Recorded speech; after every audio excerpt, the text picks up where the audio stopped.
అయితే ఇక్కడ దురదృష్టకరమైనటువంటి వాతావరణం ఎట్లా తయారవుతుందంటే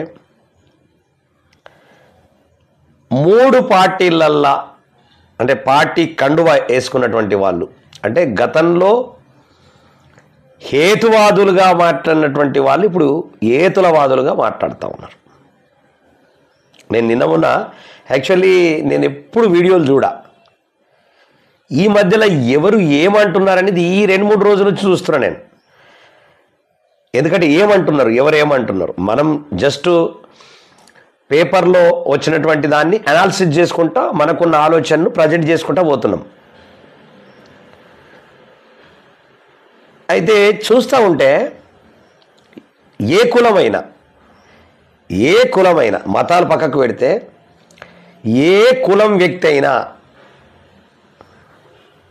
ఒక లంబాడా అంటే ఎస్టీ నుంచి ఒక అగ్రస్థాయి రెడ్డి దాకా వెలమ దాకా ఆ ఉన్న మధ్యల కులాలు ఎన్నైతే ఉన్నాయో 200 కులాలు, ఆ 200 కులాల పైన ఉన్నటువంటి కులాల యొక్క కొంత లీడర్లు కాస్త అవకాశవాదులు, అవకాశం కోసం చూసేటటువంటి వాళ్ళు ఒకళ్ళదొకళ్ళు తిట్టుకోవడం విపరీతంగా.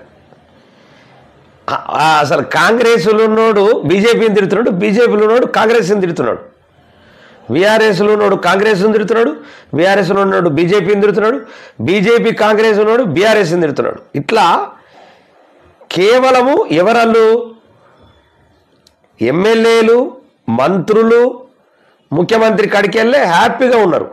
వాళ్ళు వాళ్ళ వాళ్ళ రూట్లో వాళ్ళు ఉన్నారు. ఈ చిన్న చిన్న చోటాలేటర్లు ఉంటారు కదా అంతా, వాళ్ళు ఈ డిబేట్లకు వచ్చేసి ఇక మామూలు కాదు, ఇక ఒకరిది విపరీతంగా అంటే వీళ్ళు అంటే వాళ్ళను ప్రొటెక్ట్ చేయడానికి వీళ్ళు కొట్లాడుతున్నారు, వీళ్ళు పీకులాడుతున్నారు. కానీ ఆ ఏ లీడర్ అయితే తిట్టుకుంటున్నారో చుట్టుపక్కల వాళ్ళ కులానికి సంబంధించింది కావచ్చు, వాళ్ళ ప్రాంతానికి సంబంధించినటువంటి వాళ్ళు కావచ్చు, వాళ్ళ గ్రామాలకు సంబంధించినటువంటి వాళ్ళ కోసం కావచ్చు, ఎవ్వడు మాట్లాడి అది సాల్వ్ చేయాలా, వాళ్ళకు న్యాయం జరిగేటట్లు చూడాలనేటోడు దిక్కుదివాని లేడు. కేవలము మీడియాలో కూర్చోవడం. ఇక ఈ మధ్యలో ఎక్కువ మీడియా అనేటటువంటిది ఫోకస్ చేస్తున్నది కాబట్టి నేను ఎట్లా ఫోకస్ కావాలా, నేను ఎట్లా ప్రజల్లోకి రావాలా, నా వాయిస్ ఎట్లా రావాలా అనే కాన్సెప్ట్లు ఉన్నారు ప్రతి ఒక్కరు కూడా.